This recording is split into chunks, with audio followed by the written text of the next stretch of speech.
So what we did, we sort of slithered into the present mess that we are in now in a very, very British fashion. And the only moment that there was any real attempt at thinking about it seriously, well, there were two, really. There was the response to the first tensions that came about from, as it were, import of significant numbers of different people. So, I mean, essentially, to begin with, the so-called Windrush generation. And that, of course, triggered the speech by Enoch Powell and the determination from that point onwards, which I would regard as one of the absolute fundamental errors, essentially to suppress debate. Because is not that the effect of the state's general response with the first Race Relations Act, the destruction of Powell's career, and so on? I mean, is that, or would you see, because clearly that's also the beginning of legislation designed to suppress race discrimination, but doesn't it have a double edge that we in the same time we said we want to deter racial discrimination, what we effectively did was to introduce a blanket ban in talking seriously about these things? I think that certainly we've seen various forms of cultural change, which, in my view, has added a great deal of censoriousness in terms of having these kind of debates on But sorry, sort of isn't it? integration and Forgive me, identity. Rakib. Isn't from the beginning that the case? I mean, that one could have challenged Enoch Powell by debate.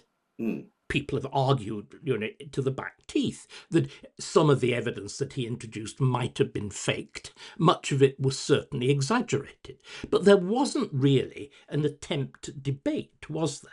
Instead, we said we simply got to silence people.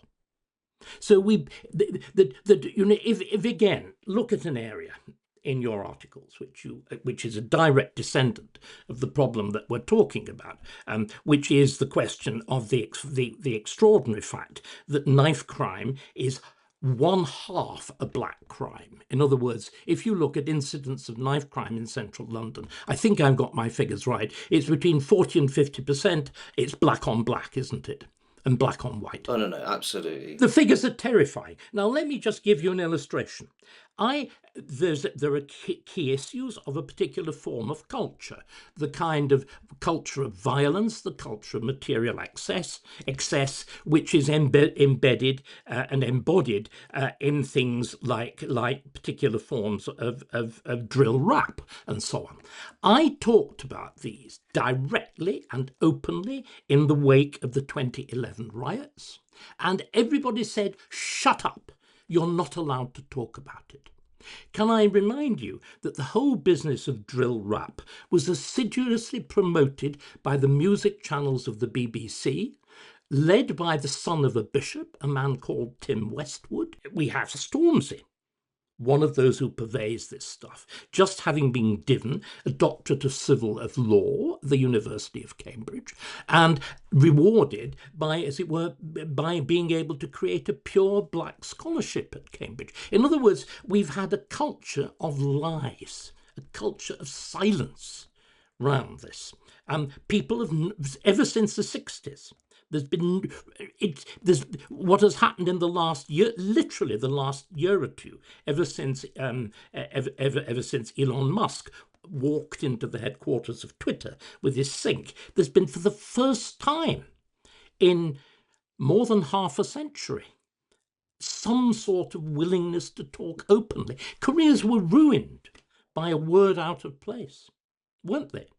There was an attempt at ruining mine, and if I weren't such a tough bugger, it would have been ruined. Is it any wonder, if you can't debate, if you can't talk, if you can't rehearse evidence, is it any wonder? I remember what happened to you in the aftermath of the 2011 England riots. And I think that there was one part of your analysis which people latched on. It was essentially, but correct me if I'm wrong, but it was suggesting that there were elements of the white working class youth population taking on what you consider to be which was black behaviors. exactly true. So Absolutely true. people took issue with that. I think the worrying thing there was that instead of actually engaging with the point or challenging you, I do agree that there was a direct attempt to censor you and ultimately But it was limit your true. career. But it's true. It's So true. I think this would be an opportune time, maybe flesh that out and actually explain what you meant by that specific point. I think that would really add value to the conversation that we're having Well, right now. I think that the key point is it is quite clear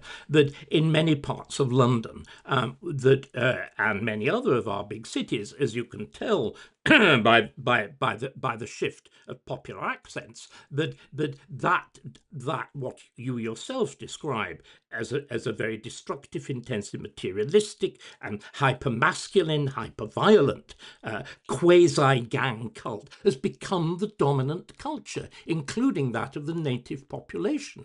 In other words, the white population. It's at its most intense, clearly, but the black gangster serves as a much more general model. And that was what I was trying to say.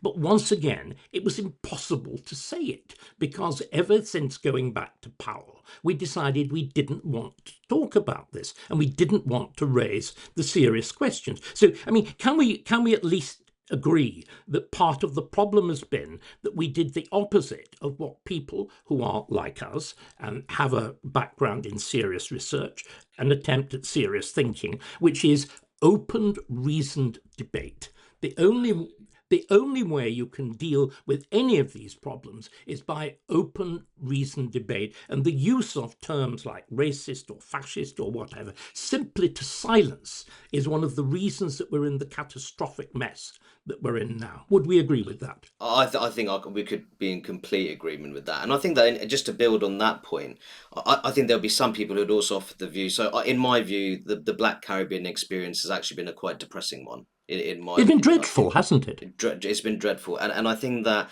in a way, you look at that relationship between what argues to be quite dysfunctional elements of the white British working classes now and the Black Caribbean population at large. I actually look at it being, it's almost like a symbiotic relationship of destruction in a way. That's the way I'd describe it. And I think that that's why when we have these debates on integration, I think firstly it'd be good to talk about later on what we even mean by integration in this day and age. But it doesn't say a lot that probably the group, in my view, which is the most culturally assimilated, in my view, are Black Caribbeans. They tend to marry at higher rates into the white British mainstream, admittedly more working class elements of that mainstream. They become also very secularized in terms of withdrawing from their Christian devotion.